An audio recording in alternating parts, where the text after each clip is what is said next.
Hello and welcome everybody to Movies You Miss podcast. I'm Vee. I'm John. And this is episode 69.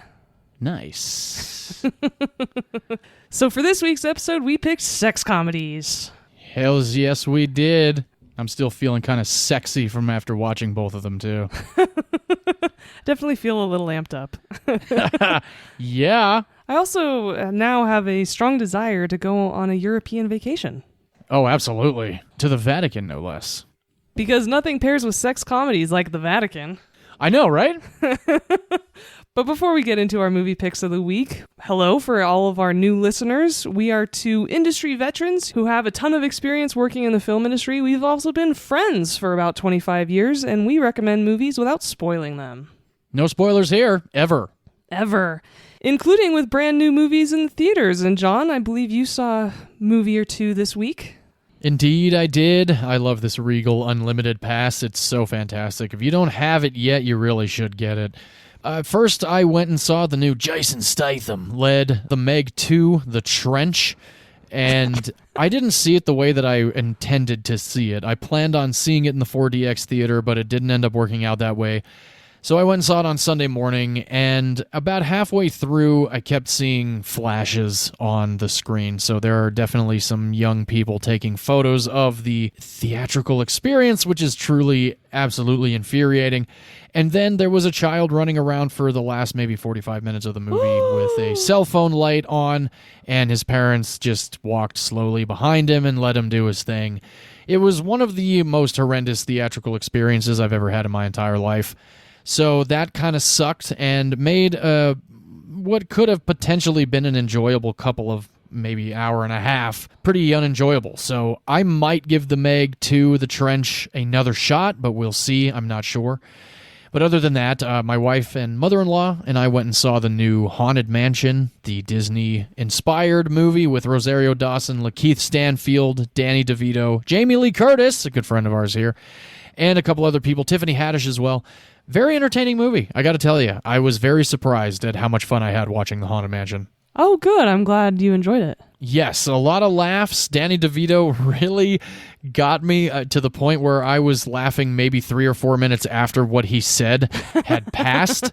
I don't know if this was improv or not. I haven't really done a whole lot of reading up on the movie, but the special effects were fun. The storyline was pretty good. Lakeith Stanfield had a pretty intense actual backstory in this movie, so there was a lot of humanity, a lot of heart, and a lot of family involved as well. Owen Wilson was enjoyable.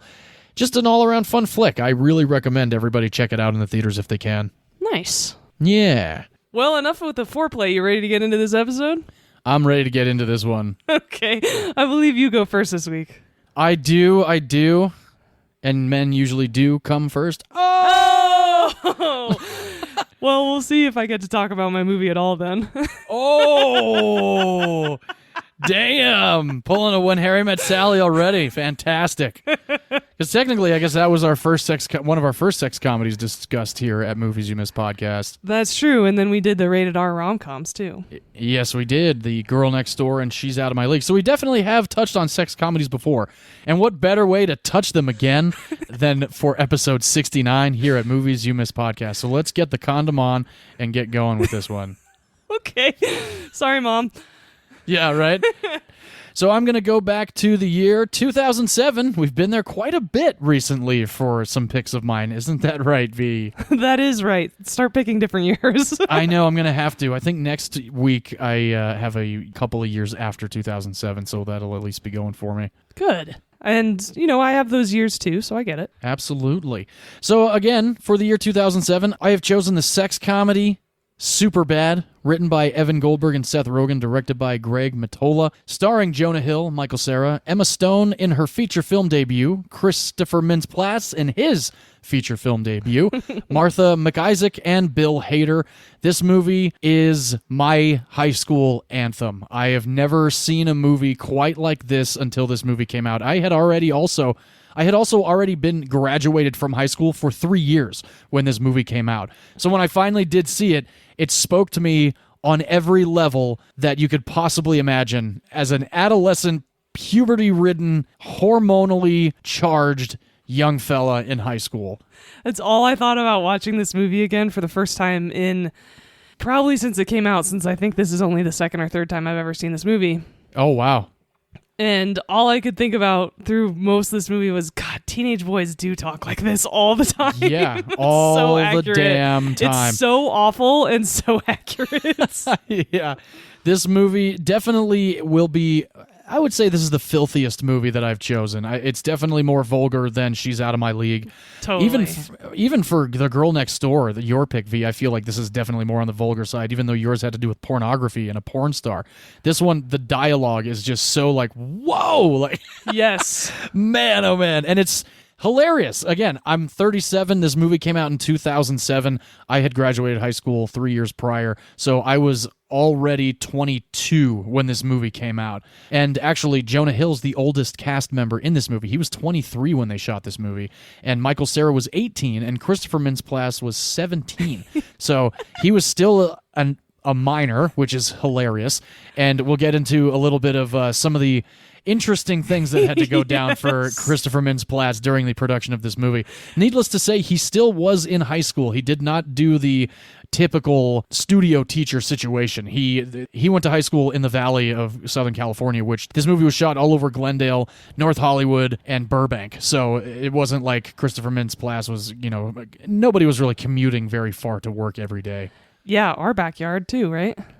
Pretty much, yeah. I've driven by and been in most of the locations in this movie. Same. Because I love this movie, and every time I would drive by the liquor store, I had to stop in and see where McLovin gets punched. But for those that have not seen Superbad, where the hell have you been? This is still a very hilarious movie. It is very vulgar. It's very dirty. The film centers around Seth and Evan, namesakes of the writers. They wrote this movie while they were in the process of shooting the TV show Undeclared with Judd Apatow and Greg Mottola as director, actually. They did a bunch of different table reads throughout the production of Undeclared, and then finally, several years later, after this script actually being on the 2006 blacklist, they ended up getting the green light for it, and Judd Apatow actually called Greg Mottola and was like, hey, remember Superbad? We're going to make it. Do you want to direct it? And he was like, fuck yeah, I do, of course. And for those that may not know who Greg Mottola is by name, he is the director of several episodes of Undeclared, which is actually a very funny TV show from early 2000s with Seth Rogen, Jason Segel, John Francis Daley. It's kind of a Freaks and Geeks reunion, right? Yeah, you're right. It was a bit of a reunion for Freaks and Geeks, which I actually never saw any of Freaks and Geeks, so I got to check that one out. The movie, like I said, centers around Seth and Evan. We meet them right away when this movie starts out, and we get our R rating immediately in the first line of dialogue. And I remember seeing this movie in the theaters opening night on Friday with a full theater in Northridge, California. It was the only theater that I could get a ticket for it that night. I ended up going with a buddy of mine, and I was very adamant about seeing Superbad on opening night because my buddy Paul Chapman, who is actually no longer with us, he and I were discussing seeing this movie together when it came out. So when it was released in August of 2007, very unfortunately, he passed away 3 months before that. So we never did actually get to see it together, but I'm sure we've watched it together however many times at this point now, if you believe in the afterlife. Because I have seen this movie over 100 times. Holy shit! Oh yeah, I love this movie. It's a 16-year-old movie, and like I said earlier, it holds up. It still makes me laugh hysterically, and it's also a very sweet movie, and we'll get into that in a little bit also. Seth and Evan are in their last 2 weeks of high school. They are seniors. They are getting ready to graduate. They're still virgins. They are a little worried and sad about that. They're also not sure what they're going to do about when they graduate because they unfortunately both got into different colleges, and everybody in high school knows that these two have been best friends since birth, and the world seems like it's going to end. And I think it's hilarious that just about everybody's like, oh, so what, you guys are really going to cut loose next year in college, right? And they're like, well, we got into different schools, and everyone's like, what's going to happen? What are you going to do? He's like, nothing. What, is the world going to end? Like, we're not codependent on each other. And I love this moment because then Seth's like, come on, babe, I got to go take a piss. Why don't you hold it for me? And like leaves the scene. And Evan just stands there like, oh yeah, he's so funny. But anyway, they're trying to get laid. They really want to find a graduation shebang, like final party, final high school party to go to, so they can get shit-faced and they can get the girls that they want to hang out with shit-faced, so they will get with them because they're drunk and their inhibitions will be lowered and all this stuff. And that's pretty much the basis of this movie, and the rest of it is really them getting into mishap after mishap, trying to get to this party. And one thing leads to another. Seth and Evan are in home ec class, and Seth now has to be paired up with Jules because Jules' partner didn't come. So Seth is hanging out with Jules. They're talking about, what's going on. And she says, oh, I'm thinking about having a party. And he goes, oh, I love parties. And she goes, really? I never see you at anything. He goes, oh, it's a love-hate thing. Right now, I really love them, though. And he's like, oh. She's like, okay, well, maybe you could come and come to the party and, bring Evan and whatnot. And this is actually when we meet McLovin. This is actually when we meet Fogel, who is played by Christopher Mintz-Plasse. He shows up in their classroom and's like, hey, so what are we doing tonight? If there's no plans, why don't we get shit-faced? I'm about to go get a fake ID, and I can get us some fucking drinks, for tonight, and we don't have to rely on, like, an older brother or anything like that. So Seth, of course, is like, oh, shit, well, actually, we just got invited to this party that Evan told me not to tell you about, but we definitely should... Asshole. I know, he's such a prick. He's like, oh, well, we should definitely go to this party, and you can buy booze for everybody at the party. And Fogel's like, yeah, I can totally buy booze, man. That'd be so awesome. Let's do it. What are you guys doing tonight, asshole? We got nothing tonight, Fogel. No, well, if nothing comes up, we can get shit-faced again, yeah? I mean, you always call me a pussy and whatnot, but today you're wrong. At lunch, I'm going to the same place Mike Snyder went to pick up my brand new fake ID. Chicka, yeah, fake ID, outside. That's insane, because everyone was just like, I heard about this party and we shouldn't tell Fogel about it. And I was like, no, you should totally tell Fogel, and that way you could buy us booze now. It's awesome.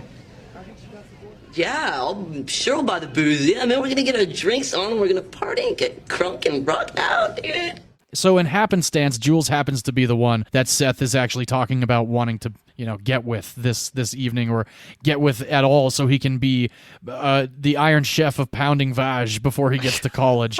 And he's such an asshole. Yeah, and one of the things that Seth is really hopped up on is the fact that he hasn't really had a whole lot of sexual encounters with women, and he would like to have one or two more that last longer than a week or two, so that he can be good at sex when he gets to college. And he all of this other. And Evan's just very much like, nah, I don't think that's really how it works. You're gonna have sex in college, even if you don't have sex, at a graduation party or whatnot. We end up finding out that there's a young lady named Becca that Evan is into, and I love this moment too, because when Seth and Evan meet up after that moment, he goes, yeah, I even offered to buy her the drinks. It was so pimp. I feel like a pimp right now. And Seth's like, man, that is pimp. I should have offered to buy Jules's booze. And so one thing leads to another. Fogel gets this fake ID. And best part of the movie. One of the best parts, most iconic parts of Superbad is the introduction to McLovin. I love the whole sequence, especially when it goes, oh, it was either between that or Muhammad. It says, like, well, listen to this. Fogel, where have you been, man? You almost gave me a goddamn heart attack. Let me see it. You pussy out or what? No, man, I got it. It's flawless. Check it. Hawaii. All right, that's good. It's hard to trace, I guess. Wait, you changed your name to McLovin? McLovin? What kind of a stupid name is that, Fogel? What, are you trying to be an Irish R&B singer? Oh, they let you pick any name you want when you get down there. And you landed on McLovin. Yeah, I was between that or Muhammad. Why the fuck would it be between that or Muhammad? Why don't you just pick a common name like a normal person? Muhammad is the most commonly used name on earth. Read a fucking book for once. Fogel, have you ever actually met anyone named Muhammad? Have you actually ever met anyone named McLovin? No, that's why you picked a dumb fucking name. Fuck you. Give me that. All right. You look like a future pedophile in this picture, number one. Number two, it doesn't even have a first name. It just says McLovin. What? What name? What name? Who are you, Seal? Fogel, this ID says you're 25 years old. Why wouldn't you just put 21, man? Seth, listen up, ass face. Every day, hundreds of kids go into the liquor store with their fake IDs, and every single one says they're 21. How many 21-year-olds do you think there are in this town? It's called fucking strategy, all right? Let's stay calm, okay? Let's not lose our heads. It's a fine ID. It's gonna work. It's passable, okay? This isn't terrible. I mean, it's up to you, Fogel. This guy's either gonna think, here's another kid with a fake ID, or here's McLovin, the 25-year-old Hawaiian organ donor. Okay? So what's it gonna be? I am McLovin. God, Seth is such an asshole. I hate him so much. He's so lame. So they end up going to a liquor store, and one thing leads to another. Fogel gets punched out by a shoplifter. The guy robs the liquor store, and now the cops are involved. And in the middle of all of this, Seth and Evan are trying to get a look at this girl from school's brand new breast reduction surgery that just happened, and they're not being discreet about it at all, which I think is hilarious, because we got to get a look at these warlocks. Instead of just casually walking, they're running across the parking lot, just, oh, she's going around the corner. No, quick, hurry, run faster. It's so stupid, because it's exactly what my buddies and I would have done, and probably did do when we were in high school. So now McLovin's involved with the cops. Unfortunately, a traumatic moment happens in this parking lot to Seth, and they are now in the backseat of this very shady human being that's just like, dude, I have a warrant out for a totally nonviolent crime. I'm so sorry that I just hit you with my car. Can I do anything for you? And Seth's like, give us a shit ton of money or a shitload of booze right now. And the guy hands him $7. And he goes, $7? He goes, it's all I have, man. He's like, no. You know what? I'm actually going to a party right now. Why don't you come to this party with me? There's booze, there's chicks. So they get in the car, and of course, Evan is trying to be the voice of reason, does not want to get in this car with this guy. They end up at this party, who the fuck knows where. And apparently this actually very similarly happened to Evan Goldberg and Seth Rogen when they were teenagers. They were supposed to go to a different party with some friends of theirs to say goodbye to a stand-up comedian that was all a friend of theirs. I never actually did get the name of who they were supposed to be there to party with, but apparently everybody started doing blow. The cops were called, fights broke out, and there's Seth and Evan Goldberg, and they're just kind of like, what the fuck are we doing? At this moment, Seth and Evan now are without Fogel. Fogel is now with the cops, and Fogel may or may not have alcohol. And the rest of this movie is the three of them trying to reconvene at Jules' house to finish off this night, get shit-faced, and get laid. And I love this movie. It makes it, like I said, it makes me laugh. It's exactly how my buddies and I talked all throughout junior high and high school. Even in elementary school, I was already, I was a foul-mouthed sailor in my early days. But this movie really, I wouldn't say it still speaks to me because I'm a married man now, but I still can relate to it and remember the horrors of my junior and senior year of not getting laid and trying to get laid at both proms. And, that was the one thing about this movie is they never mentioned prom. I always thought that was fascinating. They never once mentioned it. Yeah, and it's so funny how priorities for boys versus girls in high school is so different because, you and your friends always talking about sex, and the guys in this movie, oh my God, that's all they talk about. And watching this movie now as an adult woman, I'm just like, what little assholes. It was not a priority to me in high school at all. Yeah, no, not to a lot of women. And, maybe to some it was, but it most definitely was the young man way. Well, just think of it this way. In high school, the guys aren't good at sex because they haven't had enough of it yet, right? Right. So the girls aren't ever going to enjoy it, so why would we talk about it or want to get some? I guess that's a good point. I never did think of it that way. You are wise beyond your years. Oh, I thank you. But yeah, the mishaps they get into, I didn't mention that the cops are played by Seth Rogen and Bill Hader. Oh, Bill Hader fuck, they're so good so in this damn movie. funny. I love Bill Seth Hader in Rogen this is movie. Great. So good. And the cool thing is about, both of those cops is they befriend McLovin, and they are like, oh, we'll take you to this party. Where are you going? And they're like, oh, I'm going to this place. They both know that he's underage. Like, you can see it. And the way that I love it. He goes, how old are you, McLovin? And he goes, old enough. And then Bill Hader's like, old enough for what? It's like one of those, like, if you answer correctly, then you might have a fun evening. And he goes, to party? And then, of course, McLovin spends the majority of the rest of this movie with these two police officers. And, in a weird way, there's a lot of corruption kind of coming to the surface of these two officers, and the fact that they are a bit immature for being police officers. However, it's still entertaining as hell, because I love at one point when they get a call through the car from dispatch, and Bill Hader's character goes, car 98 on it, and he looks over at Seth Rogen's character and goes, you see, you always take a call at a bar, because better or worse, you get a beer out of it. And then, of course, a little bit later on, they're sitting there drinking beers with Fogel, now as McLovin, drinking beers. And then on their way out, they're like, should we get some road beers? And McLovin's like, hell yeah, we should get some road beers. And then Seth Rogen goes, 13 road beers to go, please. And then they take off in the cop car with whomever they just arrested. So again, there's, this movie reminds me a lot of like when Harold and Kumar go to White Castle. There's the one common goal for two or three people, and it just gets thwarted every instance that it possibly could in the most ridiculous and sometimes vile ways possible. And again, this movie makes me laugh uncontrollably every time I watch it. I think it's still funny. I just think it hasn't aged very well, and I can't relate to it as much as I did in my early 20s when this movie came out. Okay. You know, the very first thing I wrote down in my book about this movie is Jonah Hill is so angry. Yeah. He's such an angry little fuck in this movie. Yes, he is. And yeah, although Michael Cera is such a baby, he's so adorable in this movie. And once they add a couple more characters and they've moved on from all of the sex and porn talk from the beginning, it starts to move along a little bit better, and I started to enjoy myself a little more. And there is a scene in this movie where someone gets a black eye where I legit laughed out loud because I'd forgotten about that scene. Oh, did you really?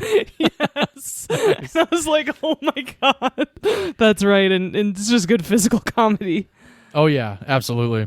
So, like I mentioned before, Christopher Mintz-Plasse was 17 years old during the production of this movie. The only piece of trivia I know about this movie. Oh, is that right? Yes. Okay, yeah.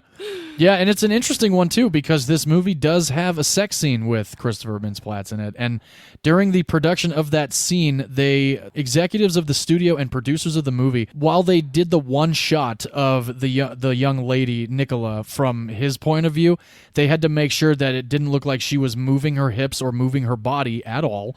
There was also somebody on set with Christopher Mintz-Plasse during that sex scene with this young lady. His mother had to be present because he was still a minor, and they were shooting a sex scene with a legal minor for this movie. And of course, mom gave him the okay for it. And Christopher Mintz-Plasse's career really did take off after this movie. He was in This Is the End. He was in Kick-Ass and Kick-Ass 2. He was also in Pitch Perfect. He did a voice in Paranorman. If anybody's seen that stop-motion animation movie, that movie is really badass. It might be on this podcast later in the future. He's also in The Disaster Artist, which was very entertaining. He does a voice in the How to Train Your Dragon series.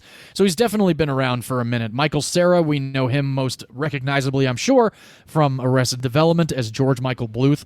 In this movie, he's actually wearing a t-shirt that George Michael Bluth wore in Arrested Development for a majority of this movie, which I thought was pretty entertaining. And Jonah Hill, I'm sure everybody might know him from Knocked Up and Wolf of Wall Street and Moneyball. Yeah, he got Oscar nominated, I believe, for that and for Wolf of Wall Street. And he also directed the film most recently, This Is the 90s, which I heard was great. I did not see it, but it's been on my list of movies to watch.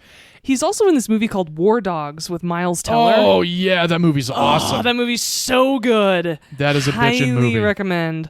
Yeah. There's some stuff that's come out recently about Jonah Hill. His ex-girlfriend's been airing their dirty laundry. Yeah. Which is super embarrassing and unfortunate for both of them. But hopefully it doesn't get worse than that in terms of the accusations that have come out. Because it's more just... He was kind of a dick to me when we were together, and so hopefully that's the end of it, yeah. Emma Stone, we discussed her. We gave an episode to her very recently. She deserved for it. Easy A, yes, and Birdman. And like I said, this was also her feature film debut.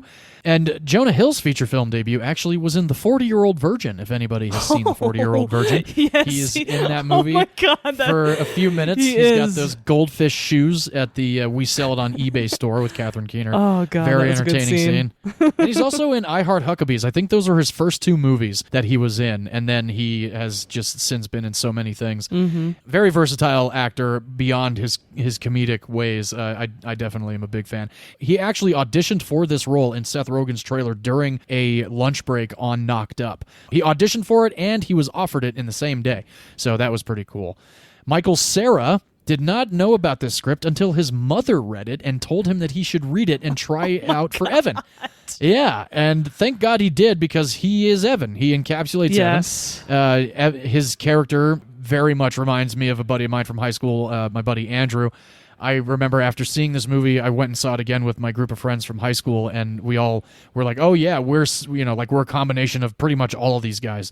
They're all socially awkward and at the same time trying to exude that confidence that would turn a high school girl on, but it's just not working. So oh my God. Pretty hilarious. Yes. And let's not forget, Jonah Hill is also in the 21 Jump Street remake. Oh, hell yeah.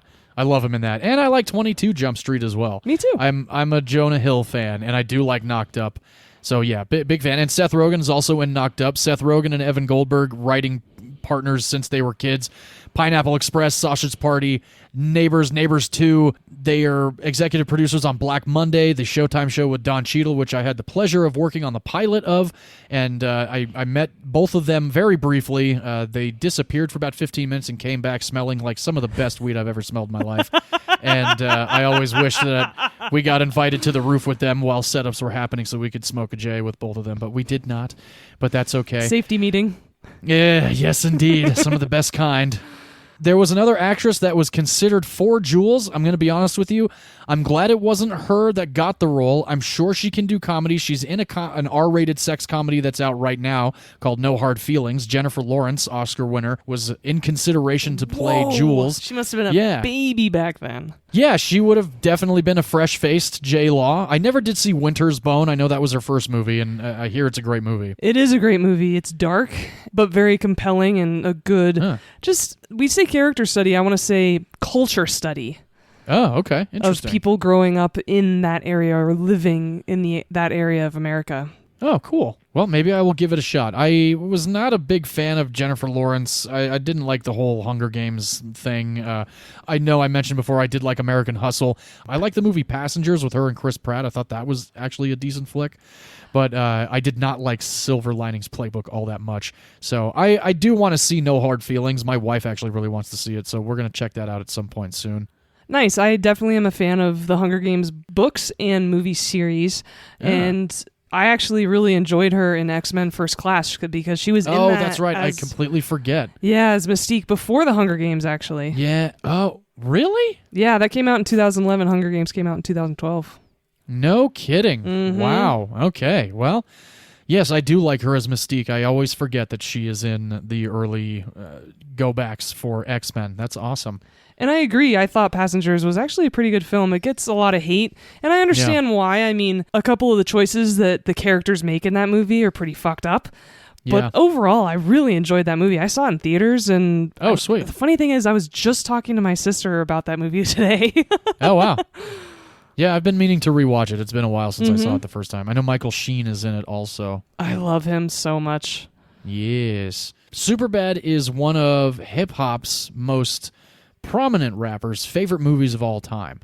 And I wonder if you might be able to tell me who the real Slim Shady is. I was gonna, you know what? And I was going through a bunch of artist names, getting ready to guess. I was gonna say Dr. Dre, Jay-Z. No, Eminem. Okay, that makes sense. Yes, this movie is one of his favorites of all time, and he says he watches it quite a bit. Definitely still look at this as one of my favorite comedies of at least the last 20 years. Wow, all right. Yes.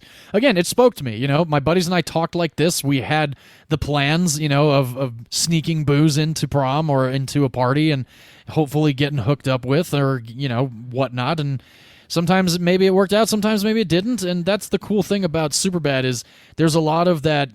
They really get the teenage angst and anxiety of high school and fear of even getting down to the nitty gritty, you know, that you can still kind of like switch off for a moment and be like, wait a minute, do I really want to be like this in this situation, or do I want this to be better, you know, where there's more, I guess, consent would be the proper term, because later on in the movie, Evan is about to get with Becca, but she's so beyond shit-faced that he is not really wanting to disrespect her that way. And that was one thing that I liked about this movie was there wasn't that rapist wit or, you know, like that rapist kind of classic 80s. yeah, like the what is it, the date rape situation. Yeah, and I liked that mostly about it because I know my friends and I were never, you know, we would never take advantage of a woman in a situation like this. And it's always really fucked up to see it in other movies and hear about it. So it was good to not see it portrayed here.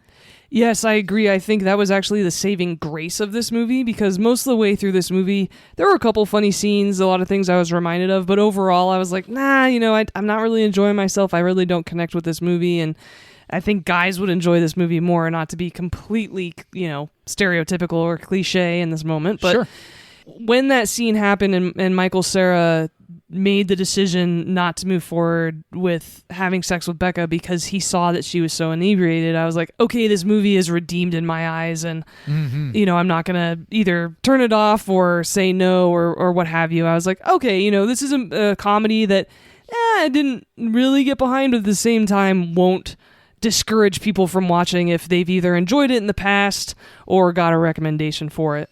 Sure, yeah. This movie does hold a record for the uses of a word.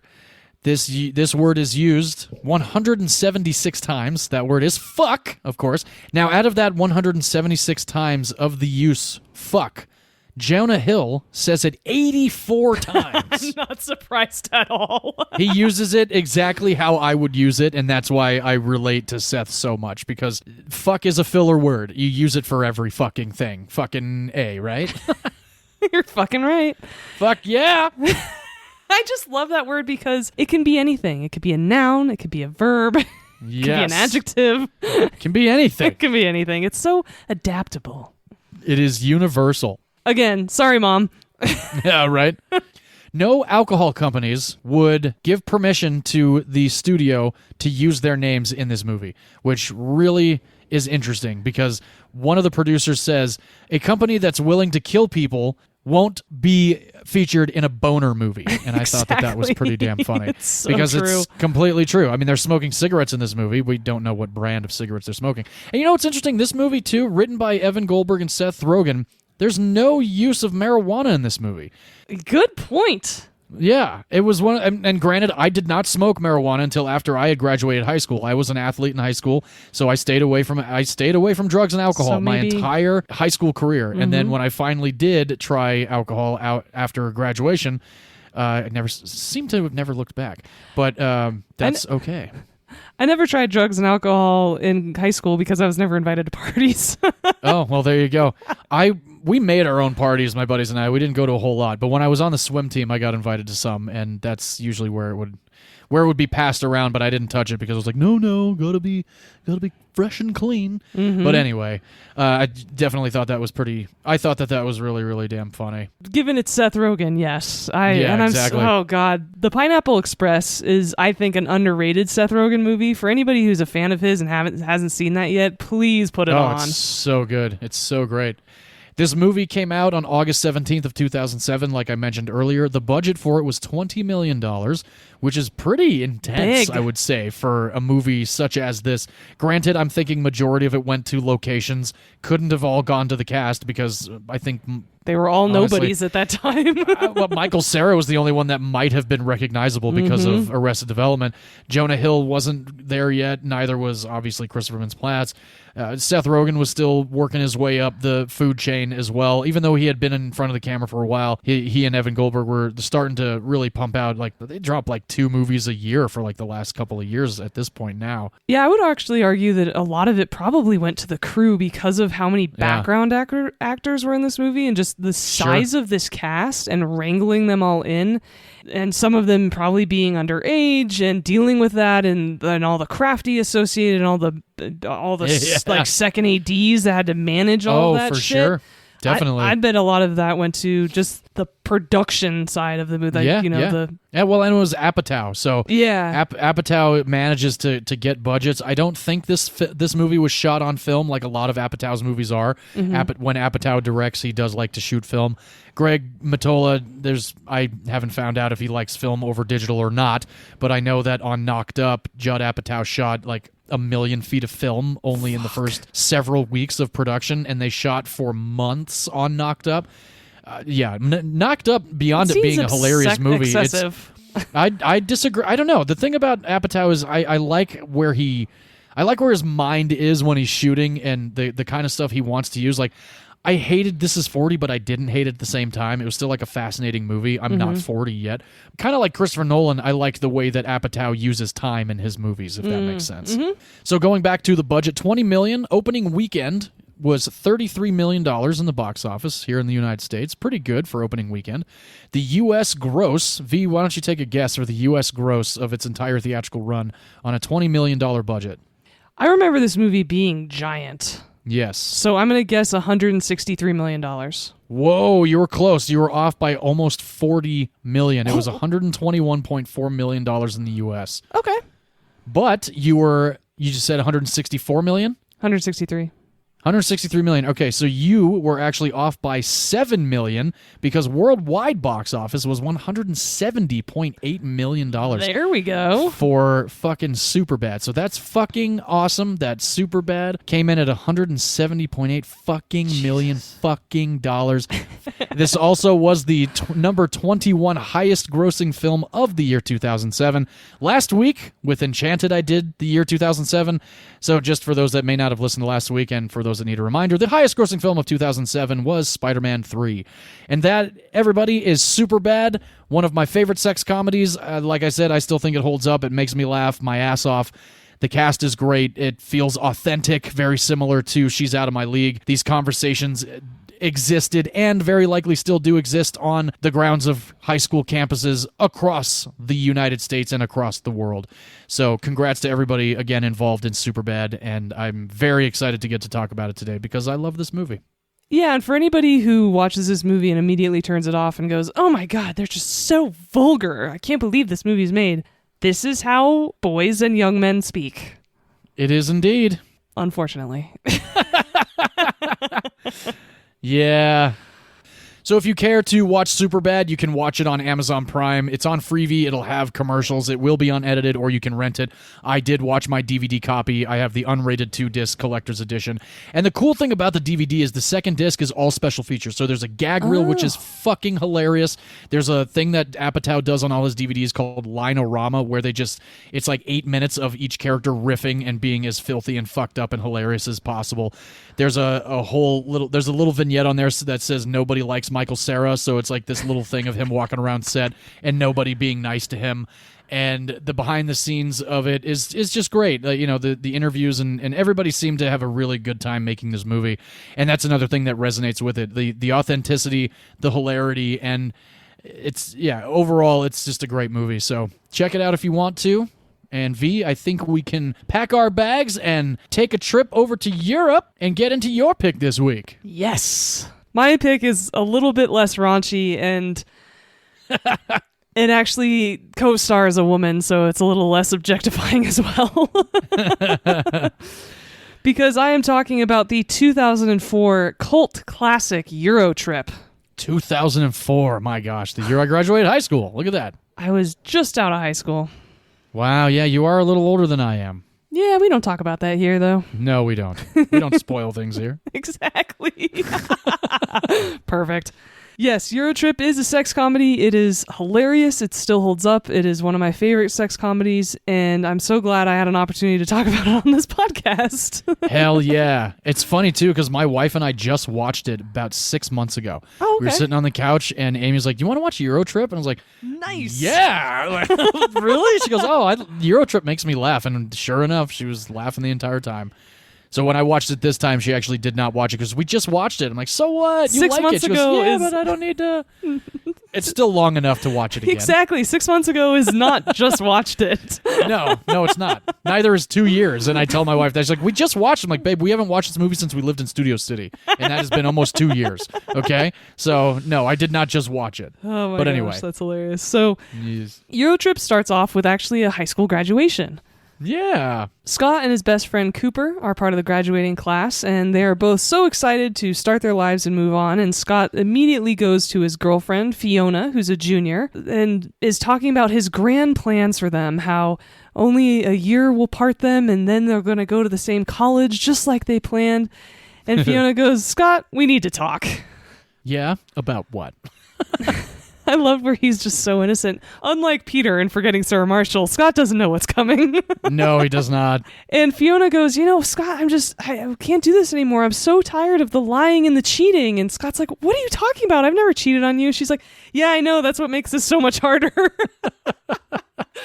Because Fiona has been lying and cheating to Scott, and unfortunately she doesn't want to be with him anymore at all. And this is just at the moment where Scott's whole entire family joins him for photos after graduation. And it's just so terribly crushing.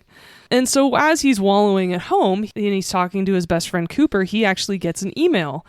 Mail, motherfucker. That is his email alert. And Cooper's like, who the hell's emailing you? And Scott says, oh, this is my German pen pal, Mike. You know, after taking that German class, I just kept writing him and we've become really good friends.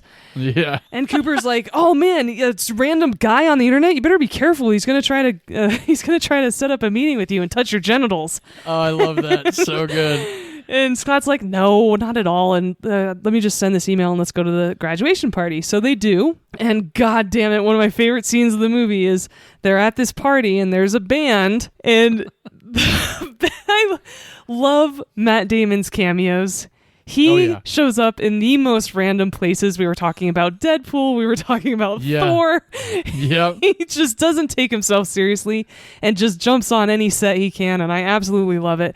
And it's Matt Damon with a shaved head as the lead singer of this punk band.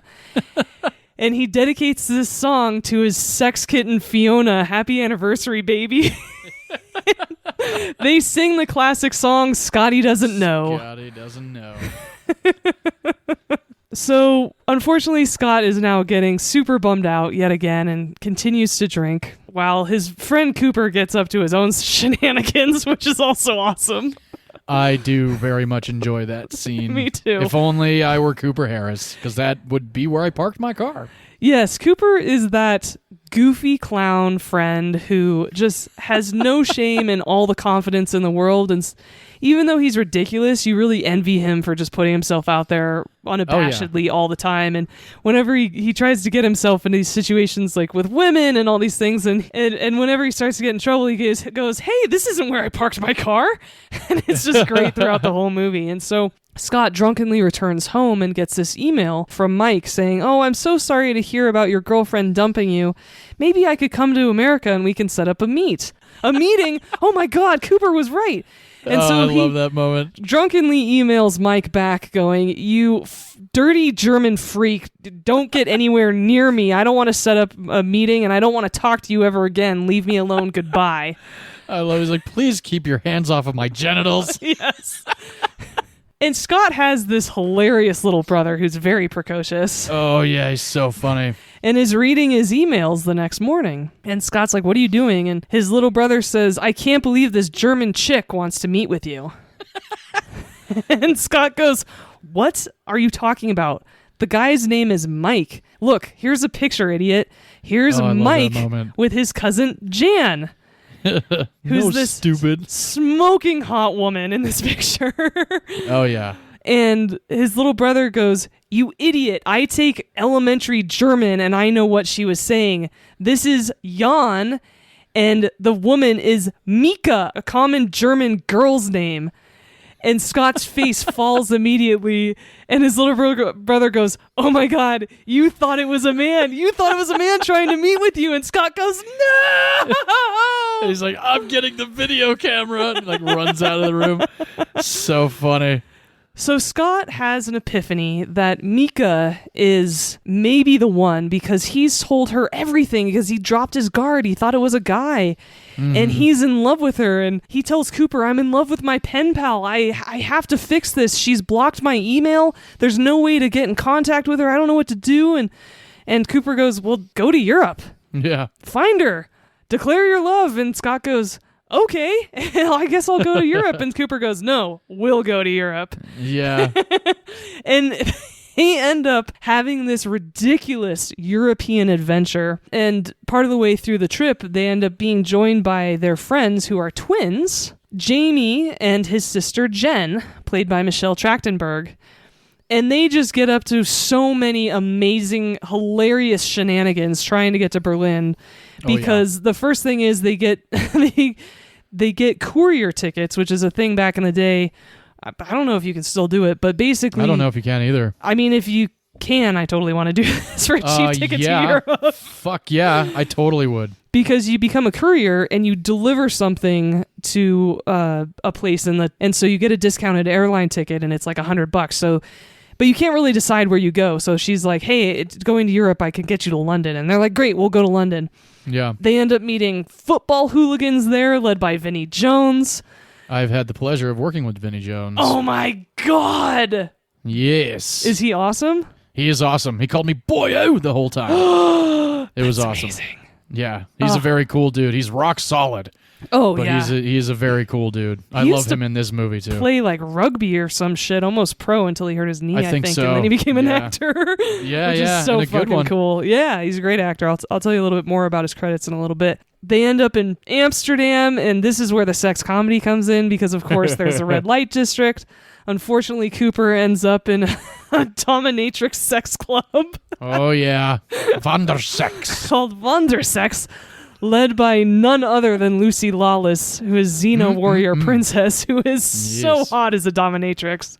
Yeah, especially when she takes off the robe and she's in that like red Leather. Yeah, Yes. pretty awesome. And then they take her on turn and end up in Eastern Europe in Bratislava. Bratislava. So good. It's just a comedy of errors and hilarity with them trying to get to Berlin and Scott trying to find Mika and declare his love. Yes, I love when they get to Bratislava, when they meet the guy on the bike. He's just like, "You are Americans? Oh. Hey, we just got Miami Vice on the TV. Miami Vice, number one new show. Stop! Hammer time! Hammer time." Because of course, is there a like train all coming their, soon? all their shit's just so dated, right? And they're so far yeah. behind everything. Yeah, and Scott's like, "We're in Eastern Europe," and then the camera pulls back, and they're of course like the projects of fucking Europe, and it's just like War torn, bombed out yeah. shit. the kids are like doing the laundry. You know, there's like 3-year-olds like sweatshop status, and There's a Yeah, dog that's- holding a severed hand. yeah, that's Just right. hilarious. So funny. And unfortunately, at one point they got robbed, and so they don't have any money, and they're stuck in Bratislava. And they're like, "What the hell are we gonna get with $1.86?" And there's a cut to this 5-star hotel, and they're all getting massages, and there's lobster tails and all this stuff. And then one of them gives a tip, and oh god, it's so funny. Listen to this. $1.83 American. What are we gonna get with that?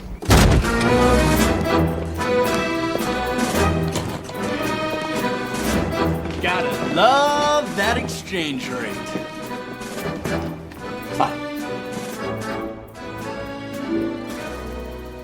Dinner is served. Would the masters care for anything else? Think we're good. Thanks.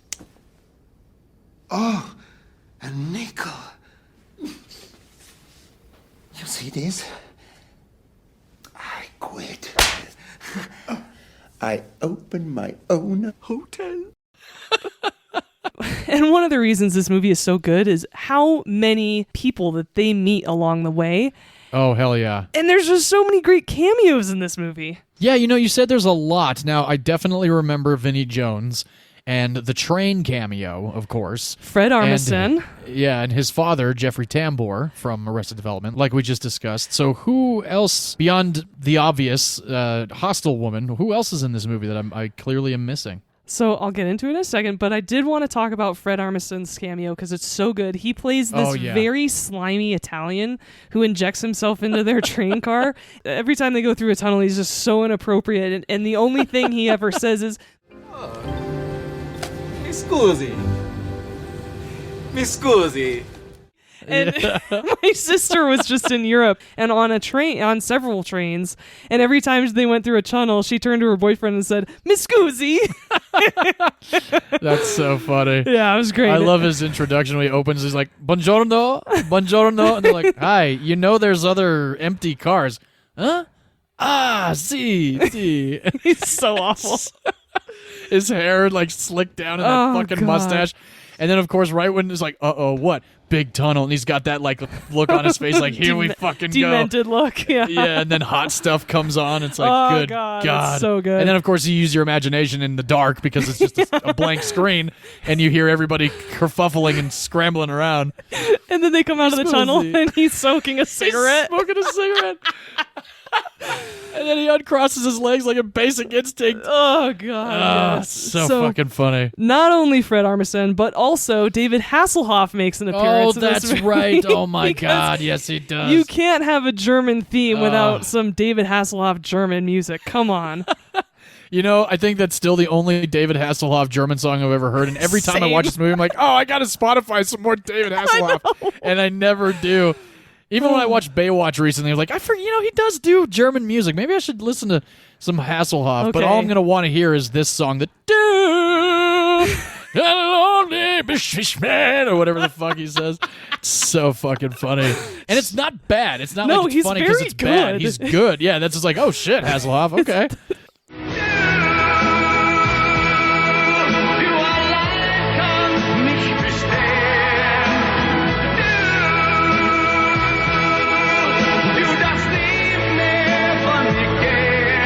Just so earnest and ridiculous, and he's taking himself so seriously. It's kind of like that Lonely Island video with Michael Bolton where they do the Jack Sparrow thing. If you have seen that video at all, No. You've never. Oh my God! I gotta send you that.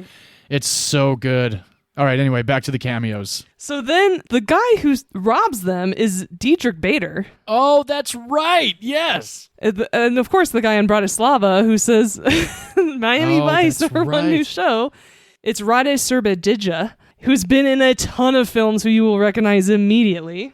Oh, yeah. And then, of course, as you said, the hostel worker, Joanna Lumley, who we spoke of recently in James and the Giant Peach.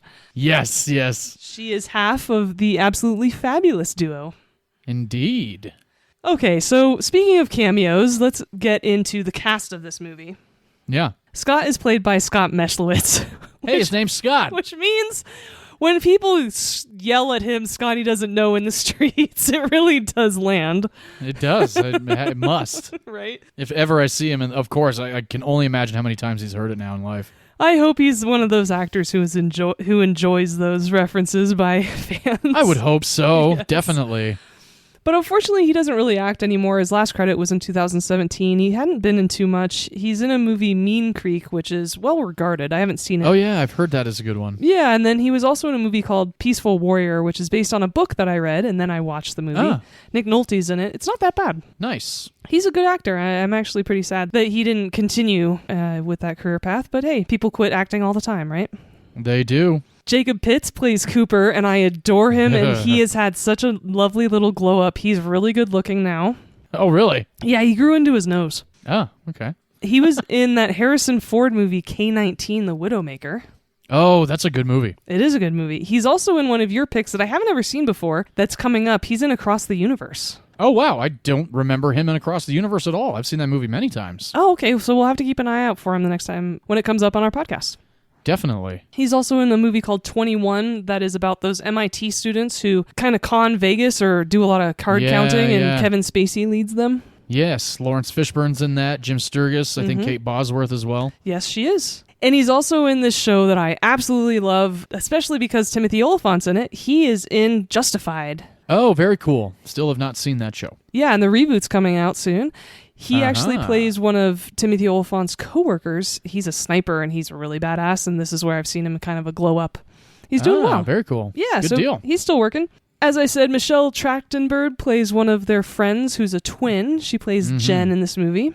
She glowed up as well. She did, because one of her very first movies was Harriet the Spy when she was very little. Yeah, Rosie O'Donnell. Yeah, and then she played Buffy Summers' little sister, Dawn, in Buffy the Vampire Slayer show. Oh, yeah, that's right. Never seen an episode of that show, but I do remember that she was on that one. I love that show. I never watched it when it came out, but in my 20s, my best friend Simbri made me watch it because she's like, "You will love this show. You have to start watching it. It's great. It's streaming now." And I watched it, and it was great. And I think I've watched it through like 2 or 3 times since then. Very cool. And so, yeah, Michelle Trachtenberg was in it for multiple seasons, and then now has since come out and talked about how awful Joss Whedon is. Yes, I remember. She's also in 17 Again with Zac Efron. And I got to see that one. Matthew Perry. I've never seen that one, and I am an Efron fan, so that's their take on 13 going on 30 or something like that, right? It was pretty good. I heard it was good. I'm just not a Matthew Perry fan, but I would check it out for the Efron. Yeah, and then lastly, she was in Gossip Girl. She plays Georgina. Oh, cool. Kristen Kruk plays Fiona, which I cannot ever hear the name Fiona without thinking Shrek. Right. And she hasn't been in too much, but she was Lana Lang in the show Smallville, which was very popular and ran for many seasons, I think 7. Wow, okay. And more recently, she's in the Amazon Prime show Reacher, which is such a badass show. No, yeah, never watched that one either. Oh, it's so good. And she plays the character Charlie Hubble. As we mentioned, Vinnie Jones is in this movie. Yes. I was introduced to him in one of his first ever credits, The Lock, Stock, and Two Smoking Barrels. That's right. Since then, he's been in a ton of Guy Ritchie movies, including Snatch. Mm-hmm. He was also in the third X-Men movie, which completely ruined that trilogy. Oh, yeah, he was. X-Men The Last Stand, he was Juggernaut. Yeah. God, that movie sucks. He's also in another one of our favorite teen comedies, She's the Man. Oh, that's right. Yeah, he's the soccer coach. He is the soccer coach. Yeah. And lastly, he's in the Nick Cage, Angelina Jolie classic Gone in 60 Seconds. Yes, he is indeed. He's a prominent character, but only has one line in the entire movie. That's right. I remember that. He plays Sphinx. I was never really a big fan of Gone in 60 Seconds. Oh, I'm so into cars. I thought that was the coolest fucking movie at the time. Nice. As we said, Fred Armisen makes an appearance. He is, of course, famous for Portlandia. Oh, hell yeah. Speaking of Emma Stone, he also makes an appearance in Easy A.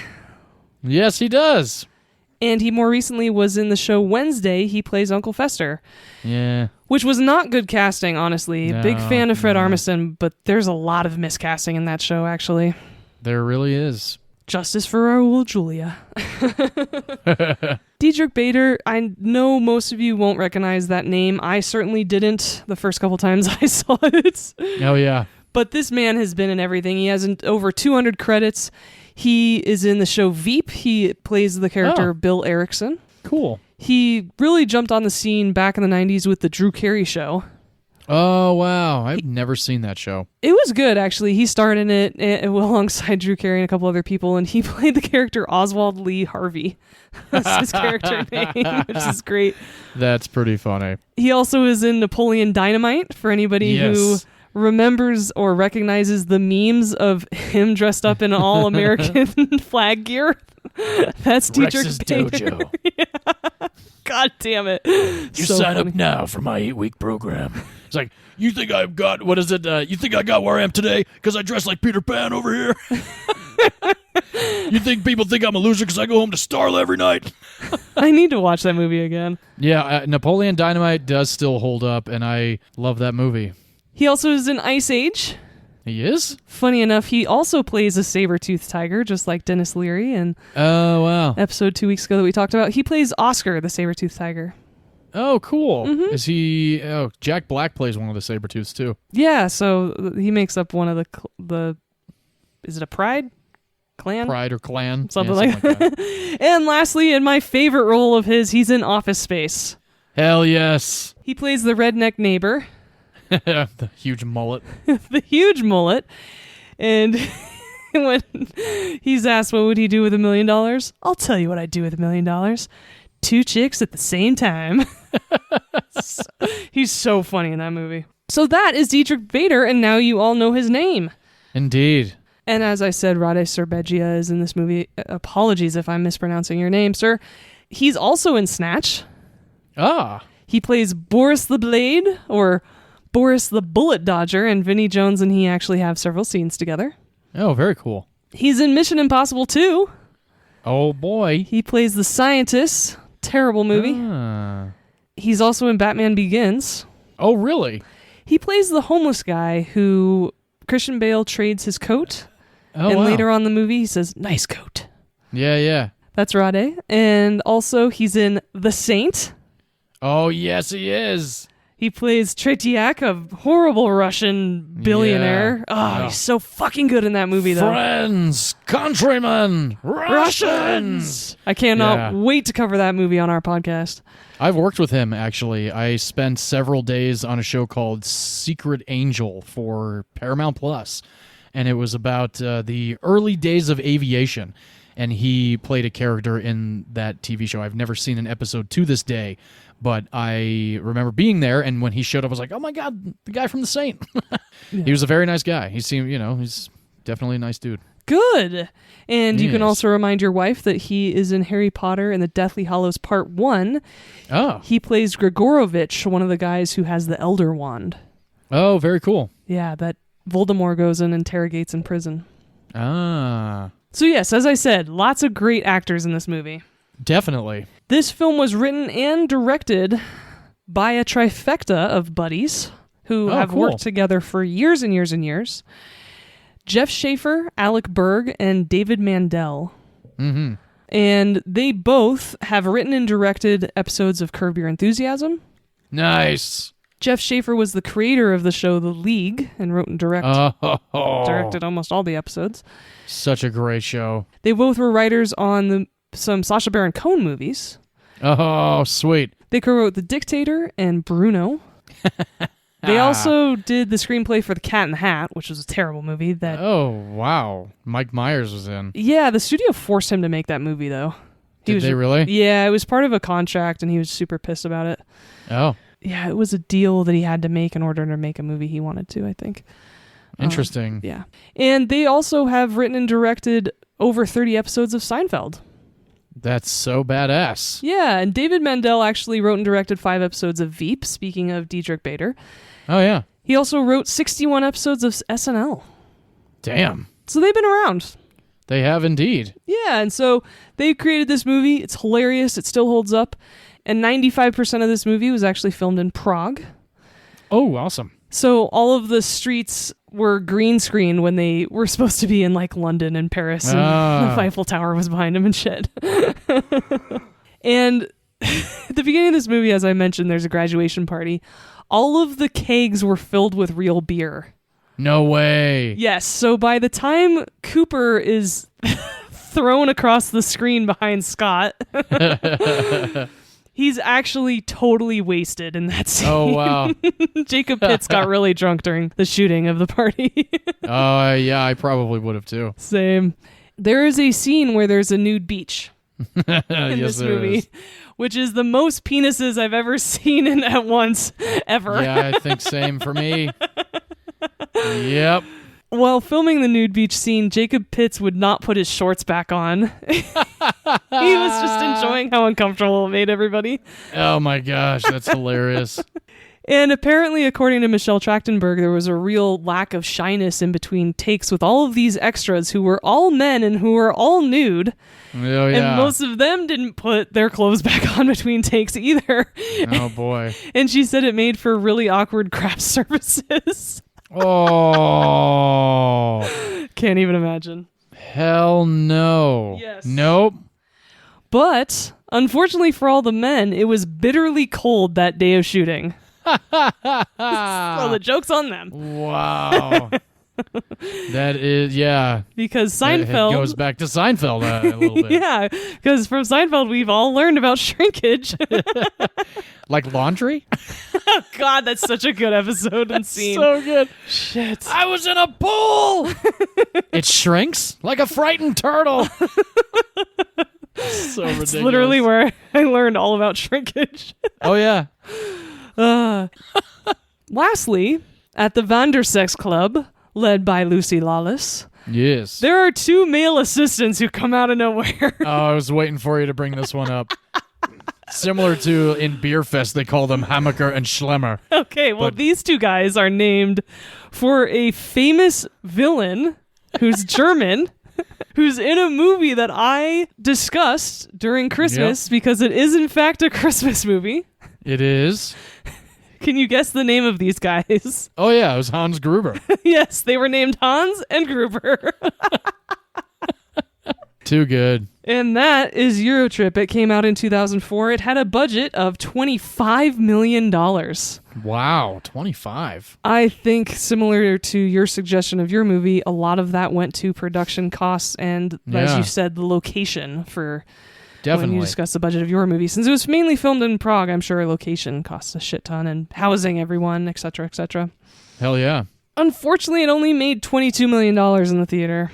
Oh, damn. However, it has since become a cult classic and has a shit ton of DVD sales and now has been regarded as a success. Oh, fantastic. Yeah, and if you're interested in watching it, you can watch it right now on Amazon Prime, just like your movie. Nice. I watched my DVD copy because I have it on DVD as well. I watched my unrated digital copy. Nice. Yes, mine is unrated, and like I mentioned before, it's the Eurotrip Road Trip double feature DVD that I got at Walmart years and years ago. Nice. So, yes. And I actually did start watching Road Trip after Eurotrip, and Road Trip is still pretty fucking funny, too. I just always have really not liked Tom Green.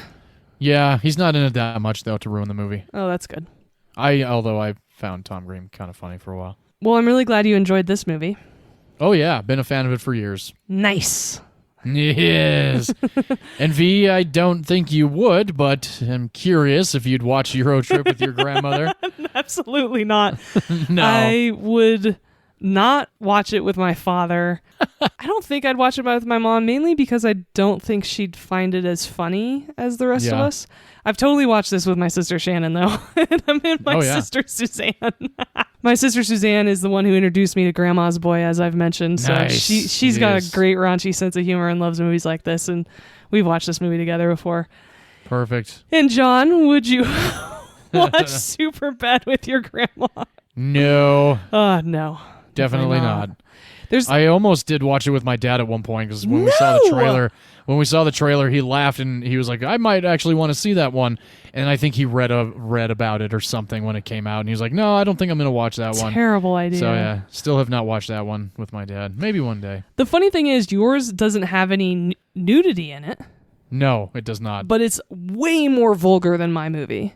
Yes, very much so. My movie's a little bit sweeter. It just has a lot more nudity, Yes, it does.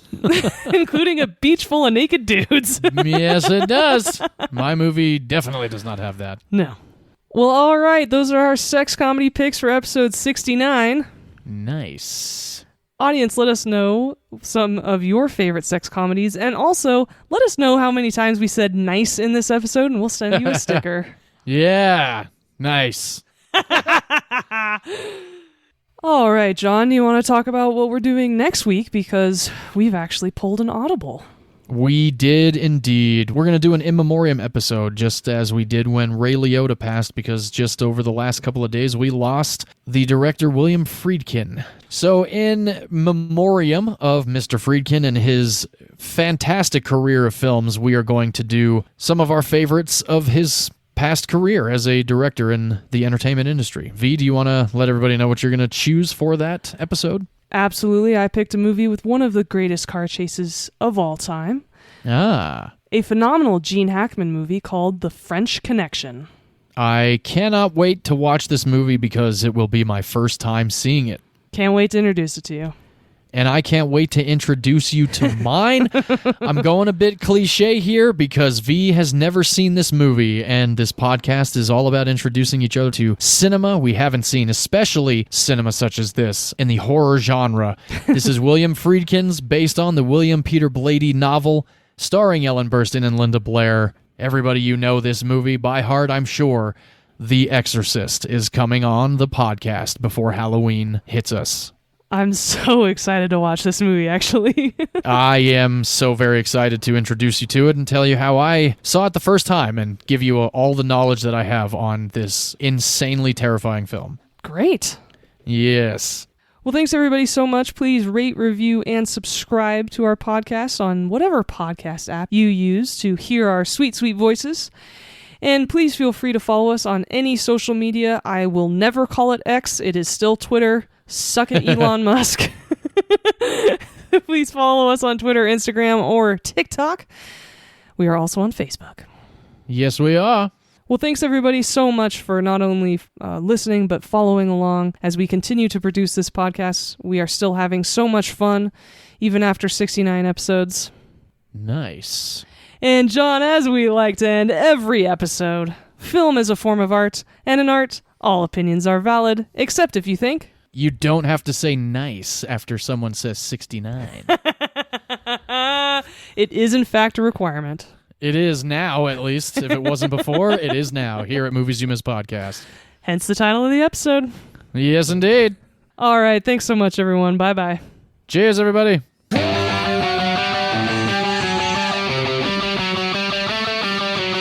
Scotty doesn't know that Fiona and me do it in my van every Sunday. She tells him she's in church, but she doesn't go. Still she's on her knees, and Scotty